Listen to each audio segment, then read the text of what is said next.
So what happened? Well, it was September 19th, 2010. As well, I was on deployment in Afghanistan with the U.S. Army. It was a typical night for the assault force that I was a part of. We woke up, basically late in the evening when most others were bedding down for the night, and our intelligence had gathered the location of a high-value target, and it was our job to go out there and get this individual utilizing any means necessary.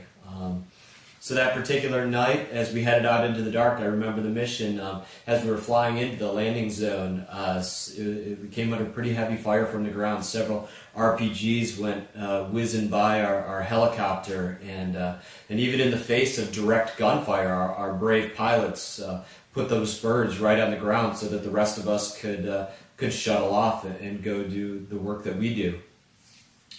My job is EOD, or Explosive Ordnance Disposal. That's being a bomb tech, and so my job was essentially to be the resident expert on all things explosives on the ground that night. And as we were moving to the target or the compound that our target was in, we came to a place that I told my guys that, listen, if I was a bomber, this area is probably where I would place an improvised explosive device, and so to let me check things out.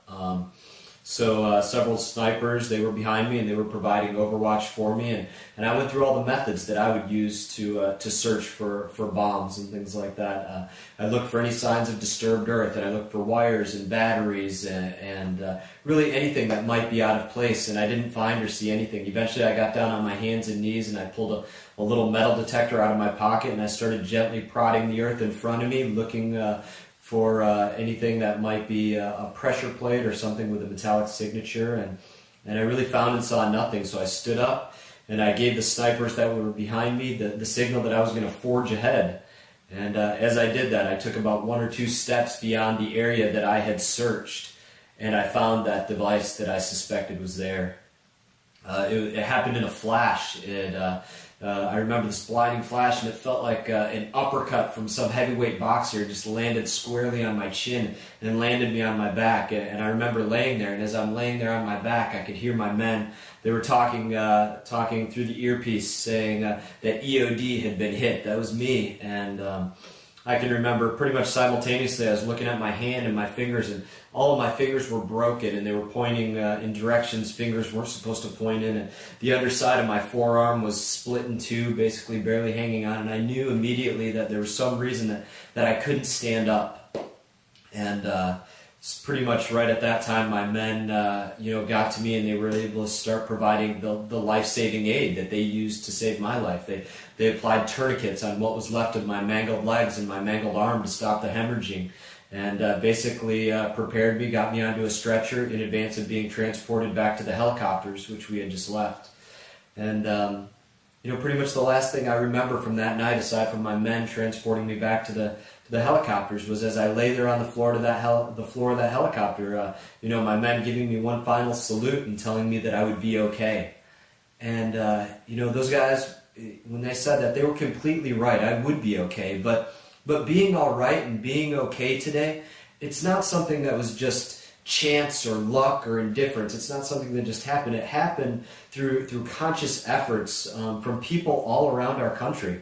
I've witnessed, literally since the moment I woke up in Walter Reed, I've witnessed the absolute best from one side of our country to the other.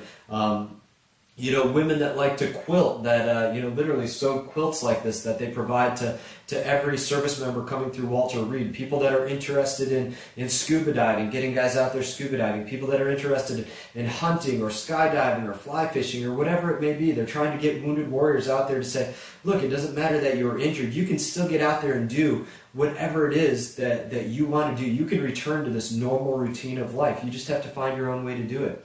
And it's in that same effort that the Eagles Up Combat Heroes Bike Build was founded. It's this just another way of warriors helping warriors. It's warriors of generations past, our World War II, our Korea, our Vietnam, our Panama, our Grenada, our Somalia, Kosovo, Gulf War era veterans, all getting out there and trying to say, listen, we're really into biking and motorcycles, and we want to find a way to help those veterans coming home that are into that same thing find their path to a normal routine of life through getting back out there and getting on motorcycles, getting back out there and getting on the open road, having that time of solitude where it's just you and your bike and you're out there and you have your own thoughts. Or maybe it's that time that you get to spend with your significant other where it's just you and maybe, my wife holding on tight. But whatever it may be, it's just another outlet to help us get back to whatever it is that we need to call life normal.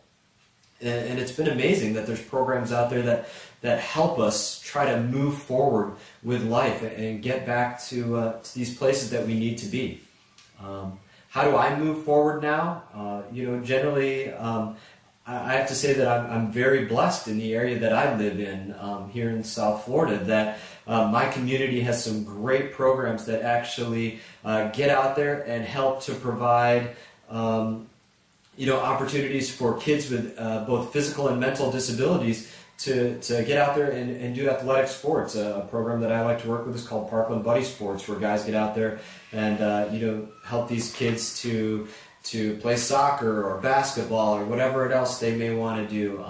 There's 2 outstanding honor flight programs in my area that I love to work with. That this is where we take the opportunity to fly our World War II veterans and our Korean War era veterans up to their memorials in Washington D.C. and spend a day with them, just letting them get back there and have memories and have fellowship with these men and women that served alongside them during that period of time, and just hopefully find peace and find closure and find anything that can help make them happy in that time. There's so many wonderful things out there going on, helping to get people to find these normal routines of life. I can't say enough good things about it. Every injury is different. Some people's injuries you can see, and some people's injuries you can't see.